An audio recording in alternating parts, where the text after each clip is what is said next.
Abirami Sekar YouTube channel நேயர்களுக்கு அபிராமி சேகரின் அன்பான வணக்கங்கள். 2004 மே மாதம் ரிஷபராசியில் பிறந்த உங்களுக்கு எப்படி இருக்கும்? இந்த மாதத்தினுடைய விசேஷமே உங்களுக்கு தெரியும். மே 1ஆம் தேதி உங்களுடைய ராசிக்கு குரு பகவான் வர்றார். இது வரைக்கும் உங்களுடைய ராசிக்கு 12ஆம் இடத்துல இருந்த குரு பகவான் கரெக்டாக 1ஆம் தேதி உங்களுடைய ராசிக்கே சஞ்சாரம் பண்ணுறார். உங்களுக்கு இயற்கையாகவே தெய்வ அனுகூலம் கிடைக்கும். இது ஒரு பக்கம் இருந்தாலும் உங்களுடைய ராசிநாதன் சுக்கிர பகவான் அவர் பார்த்திங்கன்னா இந்த மாதம் எங்கே இருக்காருன்னா உங்களுடைய ராசிக்கு 12ஆம் இடத்துல இருக்கார். இந்த மாதம் 19ஆம் தேதிக்கு அப்புறம் உங்கள் ராசிக்கு வர்றார். ஆக நமக்கு லைஃபு அல்லது நம்முடைய மகிழ்ச்சி சந்தோஷம் இதெல்லாம் எப்போ ஸ்டார்ட் ஆகுதுன்னா இந்த மாதம் 19ஆம் தேதிக்கு அப்புறம் தான். ஆக குரு பகவானுடைய பயிற்சி உங்களுக்கு மிகப்பெரிய தெய்வ அனுகூலத்தை கொடுப்பதாக இருந்தால் கூட அதை முழுமையாக அனுபவிப்பதற்கான வாய்ப்பு இந்த மே 19ஆம் தேதிக்கு அப்புறம் உங்களுக்கு நல்லா இருக்கும். ஏன்னா அது வரைக்கும் உங்கள் ராசிநாதன் 12ஆம் இடத்துல இருக்கார். ஒன்றும் 12ஆம் இடம்னா நீங்கள் ஏதாவது பணம் இருக்குது அப்படின்னா முதலீடு பண்ணலாம். அப்படி இல்லைன்னா கணவன் மனைவி சின்ன சின்ன கருத்து வேறுபாடுகள் இல்லைன்னா குறிப்பாக மனைவிக்கு வைத்திய செலவுகள் இதை ஃபேஸ் பண்ண வேண்டிய காலம் இந்த மாதத்தில் இருந்துக்கிட்டே இருக்குது. குறிப்பாக 19ஆம் தேதி வரைக்கும் தான் அந்த நிலைமையும். அதுக்கப்புறம் லைஃப்பில் உங்களுக்கான இயற்கையான தெய்வ அனுகூலம், தேவகுருவும் அசுரகுருவும் ஒரே வீட்டில் இருந்து உங்களுக்கு ஆட்சி நடத்துவாங்க. மிகப்பெரிய நன்மைகள் உண்டு. அங்கே சூரிய பகவானே இருப்பார். அப்போ இது வரைக்கும் இருந்த ஒரு குழப்பமான மனநிலை உங்களுக்கு நீங்கும். உங்களை அறியாத தைரியம் வந்துடும், தன்னம்பிக்கை வந்துடும். நம்ம எந்த காரியத்தையும் துணிஞ்சு செய்யலாங்கிற ஒரு எண்ணங்கள் செயலாக்கம் பெறுவதற்கான வாய்ப்பு இந்த மாதம் 19ஆம் தேதிக்கு அப்புறம் இருக்குது. அதுக்கு தெய்வ அனுகூலம் பண்ணணும். அந்த அனுகூலம் தான் குரு பகவான் அவரும் உங்களுக்கு பண்ணுவார். இந்த மாதத்தில் உங்களுடைய பொருளாதார நிலைகள் எப்படி இருக்குன்னு பார்க்குறோம். வரவுகள் நிறையா இருக்குது, அதற்கு தந்த செலவினங்களும் இருக்குது. ஏன்னா இந்த மாதத்தில் உங்களுடைய 10ஆம் தேதிக்கு அப்புறம் உங்களுடைய விரயஸ்தானத்தில் புத பகவான் இருப்பார். அப்போ நான் முதலே சில மாதிரி முதலீடு பண்ணுங்கள், அதுக்கு பொருளாதாரம் இல்லைன்னா ஏதாவது ஒரு செலவினங்கள் இது இருந்துகிட்ருக்கு. ஆக இதிலேருந்து நம்ம என்ன பார்க்குறோன்னா இந்த மாதம் முழுவதும் நீங்கள் உங்களுடைய மனைவிகள் இருந்தால் மனைவிக்காக நீங்கள் செலவு பண்ணுங்கள். உங்களுடைய துணைவிக்காக நீங்கள் செலவு பண்ணக்கூடிய ஏதோ ஒரு விஷயம் தேவையில்லாத மற்ற செலவினங்களை நமக்கு கண்ட்ரோல் பண்ணும். யாரெல்லாம் பேச்சின் மூலமாக வருமானத்தை எதிர்பார்த்துட்ருக்கீங்களோ உங்களுக்கு அதுக்கான வாய்ப்புகள் கொஞ்சம் சுமார் தான். வருமானங்கள் இருக்குது, அதற்கு தந்த செலவினங்கள் இருக்குது. இந்த மாதத்தில் நீங்கள் பண்ணக்கூடிய முயற்சிகள் பெரிய லெவலில் சக்ஸஸ் இல்லைனால் கூட நீங்கள் இப்போயே கோல் போட ஆரம்பிங்க.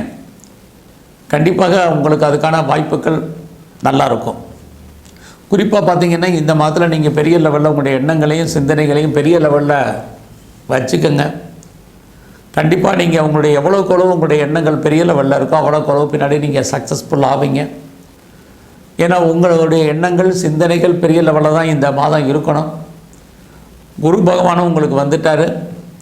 ஆக தெய்வ அனுகூலம் உங்களுக்கு எவ்வளோ தூரத்துக்கு பெரிய லெவலில் இருக்கக்கூடிய அடுத்து வரக்கூடிய ஓராண்டுகளுக்கு அவருடைய அனுகூலம் ஏதோ ரூபத்தில் உங்களுக்கு இருக்கும். இந்த மாதத்தில் பெரிய லெவலில் நீங்கள் எஃபர்ட் எடுத்து பண்ணக்கூடிய காரியங்கள் ஏதோ ஒரு விதத்தில் பின்னாடி உங்களுக்கு நல்லா இருக்கும். லைஃப்பில் உங்களுக்கான ஆம்பிஷன் என்ன, உங்களுக்கான அந்த முயற்சிகளில் நம்ம எப்படி சக்ஸஸ்ஃபுல்லாக போகிறது அப்படிங்கிறத இப்போயே பிளான் பண்ணுங்கள். உங்களுடைய பிளானிங் எல்லாமே ஏதோ ஒரு விதத்தில் நல்லதாகவே முடியும். இந்த மாதத்தில் பார்த்திங்கன்னா எதிர்பாராத பயணங்கள் இருக்குது. அந்த பயணத்தால் நமக்கு தேவையில்லாத செலவினங்கள் இருக்குது. ஆனாலும் நம்மளே அறியாத மகிழ்ச்சி சந்தோஷம் என்பது இருந்துக்கிட்டே இருக்கும். ரொம்ப நாளாக குழந்தை பாக்கியத்துக்காக காத்துட்ருக்கிறவங்களுக்கு இறை அருளால் குழந்தை பாக்கியம் உண்டு. நான் ரொம்ப நாளாக குழந்தைக்காக ட்ரீட்மெண்ட் எடுத்துகிட்ருக்கேன், இது வரைக்கும் சக்ஸஸ்ஃபுல் ஆகலை அப்படிங்கிறவங்களுக்கு உங்களுடைய ட்ரீட்மெண்ட் சக்ஸஸ்ஃபுல் ஆகிறதுக்கான வாய்ப்புகள் உங்கள் குடும்பத்தில் இருக்குது. ரொம்ப நாளாக அது மட்டும் இல்லை, குடும்பத்தில் நீண்ட காலமாக சுபகாரியங்களோ சுப நிகழ்ச்சிகளோ எதுவுமே நடக்காமல் இருக்குது அப்படிங்கிறவங்களுக்கும் இந்த மாதத்தில் சுபகாரியங்கள் சுப நிகழ்ச்சிகள் உங்கள் குடும்பத்தில் நடக்கும். நீங்களும் ஏதோ ஒரு சுப நிகழ்ச்சிகளில் கலந்துக்குவீங்க. அதற்கான வாய்ப்பு இறையர்களால் உண்டு. அது மட்டுமல்ல, இந்த மாதத்தில் எதிர்பாராத தெய்வ தரிசனம், அடிக்கடி கோயிலுக்கு போகிறதுக்கான வாய்ப்புகள் சந்தர்ப்பங்கள் இது எல்லாமே உங்களுக்கு அமையும். நீங்கள் எந்த மதமாக இருந்தாலும் சரி உங்கள் மதத்தின் மேல் பற்று உங்களுக்கு ஈடுபாடு அதிகரிக்கும். அதோட உங்களுடைய சோசியல் ஆக்டிவிட்டீஸ் கூடும். ஏதோ ஒரு விஷயத்தில் சமுதாயத்துக்காக நீங்கள் பாடுபடணுங்கிற எண்ணங்கள் சிந்தனைகள் உங்களுக்கு உருவாகும். இந்த மாதம் பார்த்திங்கன்னா நீங்கள் யாரெல்லாம் உற்பத்தி சார்ந்த துறைகளில் இருக்கீங்களோ உங்களுடைய உற்பத்திக்கு தந்தால் நல்லா சேல்ஸ் இருக்குது, ப்ராஃபிட் இருக்குது, வருமானங்கள் ஓரளவுக்கு பரவாயில்ல. ஆனாலும் கூட நீங்கள் ஏதாவது ஒரு வேலையில் இருக்கீங்க அப்படின்னா உங்களுடைய வேலையில் நீங்கள் பெரிய லெவலில் கவனம் செலுத்தணும். அப்படி இருந்தால் நல்லாயிருக்கும். இல்லைன்னா உங்களுடைய வேலையில் ஒரு திருப்தி இல்லாத மனநிலை என்பது இருந்துக்கிட்டே இருக்கும். அதனால் எப்பயுமே நீங்கள் வரும் காலங்களில் நீங்கள் எந்த சர்வீஸில் இருந்தாலும் சரி, உங்களுடைய வேலையை இறைவன் கொடுத்து அந்த வேலையை நீங்கள் கவனமாகவும் மகிழ்ச்சியாகவும் சந்தோஷகரமாகவும் பாருங்கள். இது ரொம்ப முக்கியம். நீங்கள் ரொம்ப நாளாக விவசாயம் பண்ணிகிட்ருக்கீங்கன்னா இந்த விவசாயத்தால் உங்களுக்கு ஓரளவுக்கு லாபம், மகசூல் கிடைக்கும், லாபம் இருக்குது. ஏதோ ஒரு விதத்தில் நீங்கள் கலைத்துறையில் இருந்தீங்கன்னா இந்த மாதம் உங்களுக்கு 19ஆம் தேதிக்கு அப்புறம் தான் நீங்கள் உங்களுடைய கலைத்துறையில் உங்களுக்கு பாப்புலாரிட்டி இருக்குது. பாப்புலாரிட்டி மட்டுமே நமக்கு வாழ்க்கையில் பணம் வரணும். பண வரவு என்பது சுமார் தான். உங்களுடைய அரசியல் வாழ்க்கையும் இந்த மாதம் ஓரளவுக்கு 14ஆம் தேதிக்கு அப்புறம் மாற்றம், முன்னேற்றம் உங்களுக்கு இருக்குது. இந்த மாதத்தில் உங்களுடைய ப்ரொஃபஷன் எப்படி இருக்குதுன்னு பார்க்குறோம்.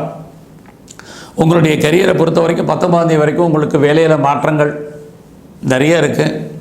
19ஆம் தேதிக்கு அப்புறம் நீங்கள் உங்களுடைய ப்ரொஃபஷனில் நீங்கள் எவ்வளோக்கு எவ்வளோ எஃபர்ட் எடுத்து பண்ணுறீங்களோ அவ்வளோக்கு அவ்வளோ நீங்கள் கண்டிப்பாக ஜெயிப்பீங்க. ஜெயிப்பதற்கான வாய்ப்புகள், சந்தர்ப்பங்கள்லாம் இருக்குது. ஆக இந்த மாதம் 19ஆம் தேதிக்கு அப்புறம் நீங்கள் எந்த சர்வீஸில் இருந்தாலும் நல்லாவே இருக்குன்னு தான் சொல்லணும்.